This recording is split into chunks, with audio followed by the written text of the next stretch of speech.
इस वक्त मैं मौजूद हूँ साक्षी के घर पे ही। हमारे साथ उनके माता पिता भी हैं। साथ इस वक्त हमारे साथ मौजूद हैं दिल्ली प्रदेश अध्यक्ष नीरज चंदेलिया जी भी हैं बली सेना से। उनसे जानते हैं, वो साक्षी के सहायता के लिए आए हुए हैं। उनसे जानते हैं कि किस तरीके से वो मदद करना चाहते हैं। और दिल्ली दिल्ली में आए दिन इस तरीके की घटनाएं जो हैं वो बढ़ती ही चली जा रही है। काफी जगहों पे लड़कियों पे ही इस तरीके की घटनाएं हो रही हैं, चाहे वो सेक्सुअल हैरेसमेंट का ले लीजिए, चाहे वो छेड़खानी का ले लीजिए, चाहे वो मर्डर का ले लीजिए। तो उनसे जानते हैं कि किस तरीके से वो मदद करेंगे। नीरज जी बताइए, आप यहाँ साक्षी के मदद के लिए आए हैं, तो किस तरीके से आए दिन दिल्ली, माफी चाहूंगा, दिल्ली में इस तरीके की घटनाएं वारदात बढ़ती चली जा रही हैं। सरकार जो है वो बेटी बचाओ बेटी पढ़ाओ के नारा लगा रही है। तो ये क्या स्टैंड ले रहा है दिल्ली में? जी, ऐसा है। जो हमारे देश के राजा हैं, हम्म। जो मोदी जी हैं, हम्म। वो एक नारा लगाते हैं कि बेटी बचाओ बेटी पढ़ाओ। हम्म। चलो, बचा ली बेटी पढ़ा ली बेटी। हम्म। उसके बाद हम्म। आप अपने नशे को हम्म। कंट्रोल करो। हम्म। आपके नशे में इतनी ताकत है कि हमारी बेटियों का मर्डर हो रहे हैं। हम्म। आपके नशे में इतनी ताकत आ रही है कि हमारी बेटियों की धड़ाधड़ हम्म। मर्डर हो रहे हैं। जैसे कि मैं अभी साक्षी के घर में बैठा हूँ हम्म। और साक्षी के पापा से मेरी पर्सनली बात हुई है। हम्म। मुझे बहुत दुख हुआ और मेरे क्या को क्या बातचीत हुई है उनके साथ? उन्होंने क्या आपसे कहा जिस तरीके से साक्षी के साथ हुआ है? और भी काफी चीज का, इससे पहले भी इस तरीके की घटनाएं हुई हैं। तो जो लड़का जो घटना जो करता है वो 1 साल 2 साल के लिए जेल में बंद होता है, वो फिर छूट जाता है। इस तरीके की प्रवृत्ति तो ये चलती ही चली जा रही है, और भी घटनाएं बढ़ती चली जा रही है। देखिए अभिषेक जी, अभी अभी हमारे पास एक अरुणा लड़की की माता जी आई थी। हम्म। वो 2 साल के बाद हम्म। बाहर आ गया। हम्म। ये तो बहुत नॉर्मल सी बात है। मर्डर करो 2 साल में बाहर, मर्डर करो 2 साल में बाहर। हम्म। इन्होंने तो खेल बना लिया। हम्म। और सबसे बड़ी डील हम्म। मैं कहूंगा, आपके चैनल के माध्यम से मैं बताना चाहूंगा कि सबसे बड़ी डील शासन और प्रशासन की है। हम ईंट से ईंट भिड़ा देंगे प्रशासन और शासन के। और साक्षी को ना न्याय जरूर दिला के रहेंगे, पूरी बल्ली सेना टीम और पूरा समाज। तो जब करुणा को जब न्याय नहीं मिला, इतने समय से वो, उसके माता पिता भी कोर्ट के चक्कर काट लिए, थाने के चक्कर काट लिए, जो उनके विधायक है उनके पास चक्कर काट लिए, लेकिन अभी तक उनको न्याय नहीं मिला। तो आपको क्या लगता है कि साक्षी के साथ जिस तरीके से हुआ, आप उनके सहायता के लिए आए हुए हैं, तो आपको क्या लगता है कि आपके सहायता से उस साक्षी को मिल सकता है, कुछ मदद मिल सकता है? अभिषेक जी, मैं साक्षी के साथ हूँ और साक्षी के परिवार के साथ बैठूंगा भी। हम्म। पूरी बली सेना टीम, पूरा समाज हम्म। बैठेगा। हम्म। और अरुणा के लिए भी आवाज उठाएंगे, हम बिल्कुल उठाएंगे। अरुणा के लिए आवाज उठाएंगे। हम्म। वहां भी बैठना हुआ तो हम वहां भी बैठेंगे हम्म। और शासन प्रशासन से ईंट बिठा देंगे। हम्म। लेकिन हम छोड़ेंगे नहीं बिल्कुल भी। 2 साल में वापसी आना हम्म।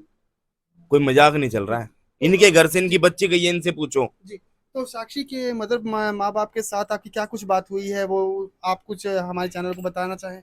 देखो, साक्षी की मम्मी की तबीयत खराब है। जी। ठीक है, वो बहुत परेशान है। हम्म। और ये इनसे मेरी बात हुई है, ये हमारा परिवार है। हम्म। ठीक है। अभी इनकी मम्मी का ऑपरेशन हुआ है। हम्म। अब ये कह रहे हैं कि हमारी बेटी शेरनी थी, शेरनी, हम्म। जो कि वो किसी से डरती नहीं थी। हम्म। ठीक है। हम्म। अभी वो किसी बर्थडे से आ रही थी। हम्म। इन्होंने बताया जैसे बर्थडे से आ रही थी तो बीच रास्ते में हम्म। वो वॉशरूम में गई है। हम्म। जैसे ही बाहर निकली तो उससे तो मैं उस लड़के से उसकी हुई है। हम्म। होने के बाद हम्म। इन्होंने बोला कि मैंने अपनी बेटी को पूरी छूट दे रखी थी कि कोई बोले, डरना नहीं है। हम्म। तो वो शेरनी थी, शेर की बच्ची थी वो। हम्म। ठीक है। लेकिन उस दरिंदे ने हम्म। उस लड़की को बेरहम से मारा है, उसे हम्म। पत्थरों से मारा है, लातों से मारा है। हम्म। और वहां पे 15 आदमी 20 आदमी वहां खड़े हैं। हम्म। वो उसको चाहते तो बचा सकते थे, हम्म। चाहते तो वो। तो साक्षी के बारे में जहां तक लोगों से जब मैंने बात किया, ऑफ कैमरा जब बात किया, तो उसके बारे में ये बताया जा रहा था कि साक्षी जो है 3 सालों से उस लड़के के साथ बातचीत कर रही थी, और इधर कुछ महीनों से लड़के साहिल के साथ उसकी बातचीत नहीं हो रही थी। तो इस चीज को लेकर के उसने ये जहन कड़ा कदम उठा लिया। देखो, 3 साल से वो उसके पीछे था, हम्म। वो लड़का उसके पीछे था। हम्म। अब रही नंबर की बात, नंबर तो कोई भी कहीं से निकाल लेता है। हम्म। ठीक है। हम्म। अब इन्होंने बताया कि 3 साल से उसके चक्कर में वो लग रहा था। अगर कोई जस्ट फ्रेंड कोई उसको बोल देता है कि भाई जाके तू उसको एक बार समझा दे, हम्म। वो मेरे को परेशान ना करे, हम्म। तो उसने उसको समझा कि उसका बॉयफ्रेंड है और उसको मार देगा। हम्म। तो जहाँ पे साक्षी को मारा गया वहां पे काफी लोग वहां से क्रॉस कर रहे थे, गुजर भी रहे थे। सीसीटीवी फुटेज जो वायरल जो हुई है उस पर मैंने भी देखा, काफी लोग वहां, महिलाएं भी थी, बच्चे भी थे, न्यू जनरेशन के लड़के भी थे, 20 साल के भी लड़के थे और भी थे। तो ऐसा क्या क्या उन्होंने देखा जिसकी वजह से वहां के लोग जो है साक्षी को मदद करने के लिए नहीं आए? सर मैंने भी वो वीडियो देखी है। एक लड़का मैंने जो देखा, उसने उसका हाथ भी पकड़ा था, लेकिन उसने उसका हाथ झटका के उसको ऐसे मतलब धमकाया। तो ये मुझे कुछ ऐसा लगता है कि वो जो आया जाया हो रही थी वहां पे, ये कुछ सोची समझी साजिश है। तो जिस तरीके से साक्षी का अभी जो हत्या जो हुआ है, तो ये क्या लगता है कि सरकार का कुछ दोहरा मापदंड है ये?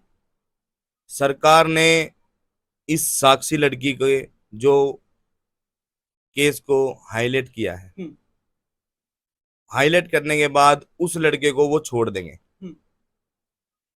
वो उस लड़के को छोड़ देंगे। क्योंकि मेरा जो माइंड खुद का कहता है, एक ये सोची समझी साजिश है और ये एक प्लानिंग के तहत ये काम हुआ है जो साक्षी को मारा गया है। तो ये मुआवजा देने की बात जो हो रही है, 10 लाख रुपए आम आदमी पार्टी की तरफ से भी है, 1 लाख रुपए दिए जा रहे हैं। तो इस तरीके से जो घटनाएं जो होते जा रही है, इस तरीके से जो घटनाएं होती जा रही है, तो आए दिन तो बेटियां मरेंगी, आए दिन ऐसे पैसे मिलते रहेंगे। तो किस तरीके से सरकार को इस चीज को लेकर किस तरीके से इम्प्लीमेंट करना चाहिए? सर देखो, हम पैसे नहीं लेंगे, हम धरने पे बैठेंगे।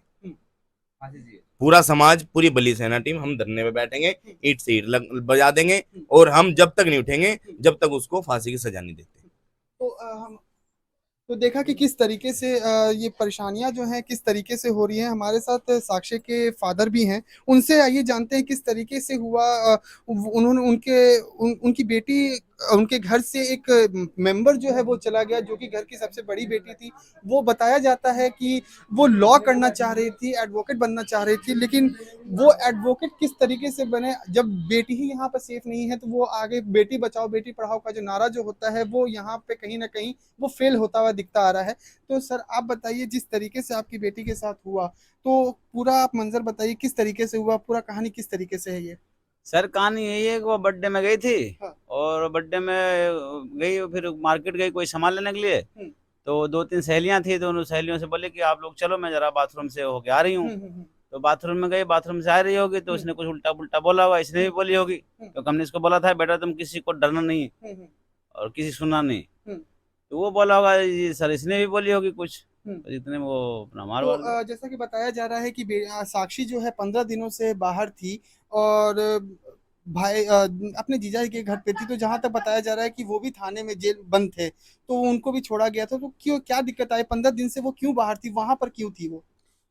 उसने बोली नहीं, तो उसकी जो भाभी थी उसने बोले कि बंद है तेरे भैया, तो ऐसा करियो, मैं कोर्ट वोट जाती हूँ, तो 2 बच्चे छोटे छोटे हैं, जरा तू देखती भी रही और पढ़ाती भी रही, क्यों ट्यूशन में बच्चों को पढ़ाती रहती थी वो। तो वो बोले कि बच्चे भी पढ़ा लेगी और जो हाँ थोड़ा मेरा घर भी देख लेगी, 1 आध हफ्ते 10 दिन के लिए आंटी आप मेरे को इसको दे दो। तो हमने कहा ठीक है बेटा, कोई बात नहीं, वो भी हमारे बच्चा जैसी है। फिर भी हमारी घरवाली उसको रोज डेली शाम को देखने जाती थी, चक्कर मारने जाती थी, कैसे हैं क्या है, रोज जाती। तो साक्षी का स्वभाव के बारे में अगर मैं बात करूं, तो साक्षी का स्वभाव किस तरीके कैसा था वो? आप लोगों से किस तरीके से बात करती थी, कैसे घर में किस तरीके से रहती थी वो? कभी भी आती थी तो मिलती थी तो हंसते हुए बात करती थी, कहते पापा मैं तुम्हारे बेटा हूँ, बेटी नहीं बेटा हूँ। मेरा घर परिवार वही चलाती थी। बोलती थी पापा मैं तुम्हारा बेटा हूँ। और कभी मिलती तो हंस के ही मिलती थी, कभी और कोई बात। तो आप जब अपने बेटी की लाश को जब आपने देखा, तो कैसे कंडीशन में था उसका लाश, किस तरीके से आपने देखा? अभी तक में थाने की तरफ से आपको क्या क्या क्या कुछ बताया गया है अभी तक में? सर मैं अपनी बेटी की लाश देखा तो मैं देखा कि वो उल्टा मुंह के बल गिरी पड़ी थी, उसकी पेट की अंतरी पली सब बाहर थी और सरवर सारा चुगला पूरा टूट फूट गया था, मतलब कुचल हुआ था। ये मैंने देखा सर। तो थाने की तरफ से अभी तक में आपको क्या कुछ बताया गया है? पोस्टमार्टम रिपोर्ट में अभी तक में क्या कुछ बताया गया? कितने लोग, अभी जो साहिल जो है वो पकड़ा गया है लेकिन अभी तक उस पर केस नहीं किया गया है, तो ये क्या आप इसको किस नजरिए से आप देख रहे हैं? तो इसीलिए तो मैं अभी भरोसा नहीं कर रहा हूँ, जब तक उसकी फांसी नहीं होगी तब तक मुझे कोई भरोसा नहीं है।